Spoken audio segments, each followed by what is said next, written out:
Naghahanap ka ba ng rent-to-own na hindi binabaha?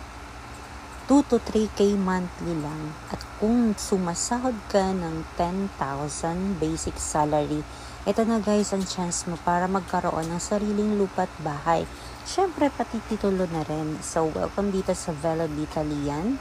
So guys, ito pong pinapakita ko sa inyo ay ang dress up or model unit. Ito po ay para makita nyo kung paano nyo aayusan or bibihisan ang turnover unit sa inyo. So, pwede po siya sa isang bedroom. Meron na din siyang toilet and bath. Yan, diba guys? So, good for starting family. For investment, Airbnb, dahil malapit po ang beach dito. And, alam mo ba guys, na walang baha o diba? Kahit umuulan. So, message mo na ako guys. Tulungan namin kayong magkabahay.